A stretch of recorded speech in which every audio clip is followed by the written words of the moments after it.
भी मैं ले लूँ। भाई सही राम जी डूडी है, ये कह रहे हैं कि लकीर का फ़कीर न बनकर, यानी समाज की मुख्य धारा से हटकर क्या एक अकेला इंसान बदलाव की अलग जगा सकता है? अगर हाँ तो किस प्रकार से, और अगर नहीं तो कौन सी परिस्थितियाँ उसके राह का रोड़ा बनकर सामने आती है? इस मुद्दे पर आपके विचार चाहते हैं गुरुवर। अच्छी बात है।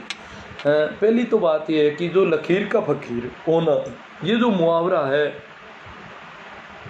ये बिल्कुल ही गलत है। क्योंकि फ़कीर जो होता है वो अलमस्त होता है, वो लकीर पे नहीं चलता है।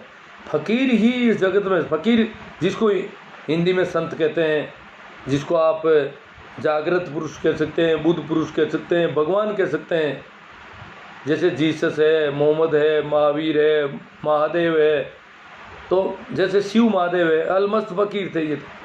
तो फ़कीर किसकी सुनता है? फ़कीर तो अपनी मौत से चलता है, वो कोई दुनिया के हिसाब से चलता ही नहीं, वो तो बिल्कुल समाज की मुख्य धारा से हटकर चलता है, वो फ़कीर होता है। और ये लकीर का फ़कीर का मतलब माना जाता है कि वो लकीर पर चलने वाला है, ये तो लकीर पर नहीं चलने वाला फ़कीर होता है वैसे तो। अब कहते हैं ये चलने से हो गया कि क्योंकि कोई फ़कीर कहने में फ़कीर बन गया, भगवा कपड़े पहन लिए और बन गया, कहते हैं फ़कीर है, साधु है, जोगी है, मस्ताना है, ये है वो है, और चलते लकीर पर है, चलते संस्कृति, चलते धर्म और संप्रदाय के नाम पर है, हिंदू के नाम पर, मुसलमान के नाम पर। तो ऐसे लोगों के लिए कहा गया कि ये तो फ़कीर नहीं, फर्जी आदमी लकीर पर चलता है। और फ़कीर ही कोई लकीर पर चलता है क्या? तो फ़कीर तो मुख्य धारा से हटकर चलता है, परंतु कोई लकीर का फ़कीर हो, फर्जी फ़कीर हो, तो उसके बाबत इन्होंने कहा है इंसान बदलाव की अलग जगह अकेला। हाँ, तो आज तक जिन्होंने बदलाव किए इस जगत में अकेले लोगों ने किए हैं। भीड़ ने कभी बदलाव, भीड़ तो जयकारे लगाती है और वो बंदे बंदे रास्तों पर, राजमार्गों पर चलती है। फ़कीर जंगलों में, पहाड़ों में कहीं भी निकल जाते हैं। फ़कीर के रास्ते होते हैं अपने, वो अपना रास्ता खुद तय करता है। आज तक इस जगत में जो भी है, बाद में उनके पीछे जो संप्रदाय पड़े वो अलग बात है। बाकी जो दुनिया को राह दी है मोहम्मद ने, जीसस ने, महावीर ने, बुद्ध ने, कबीर ने, वो सब लोग अकेले हैं, उनके साथ कोई भीड़ नहीं है। भीड़ उनके खिलाफ थी, जीसस को भीड़ ने सूली थी, भीड़ उनको मारने को दौड़ती थी। भीड़ को तिलमिलाट होती है जब उनके सारे मामले टूटते हैं। तो भीड़ इन लोगों के कभी साथ नहीं थी। 150 की भीड़ भी नहीं थी, ज़्यादा भीड़ तो बहुत बड़ी बात होती है। ये हालात थे इन लोगों के। तो इसके अलावा अगर देखें अपन, वैज्ञानिक आविष्कार जो जिन्होंने किए हैं वो भी अकेले आदमी हैं। हो सकता है उनके कुछ सहयोगी आदमी हो जाए, कोई उनको पकड़ाने के लिए बीकर और केमिस्ट्री के प्रयोग करने के लिए जो चीज़ें पकड़ाई जाती है, स्टैंड वगैरह, वो पकड़ाने के लिए हो जाए वही। तो हालांकि प्रयोगशालाओं में भी नई खोजें बहुत कम हुई है, प्रयोगशालाओं के बाहर खोजें हुई है सारी, ये भी एक विशेष बात है। प्रयोगशालाओं में नहीं, अकेले आदमी ने खोजें की इस दुनिया में। तो इसका मतलब इस जगत को जगाने का काम या राह दिखाने का काम दुनिया को अकेले आदमियों ने किया, भीड़ ने कभी नहीं किया। भीड़ गलत काम कर सकती है, लड़ाई कभी नहीं की है। भीड़ तो भेड़ों की होती है, वो तो आगे का, जैसे आपने देखा होगा भेड़ों के झुंड के आगे एक गधा चलता है, और गधा जिधर चलता है भेड़ें उसके पीछे पीछे चलती रहती है। तो ये गधे हैं, धार्मिक धर्म गुरु, ये नेता, ये गधे भेड़ों को लेकर चलते हैं। संतों के पीछे ऐसी भीड़ नहीं होती है भेड़ों की, उनके कुछ शिष्य होते हैं, पर वो भी शेरों की तरह होते हैं।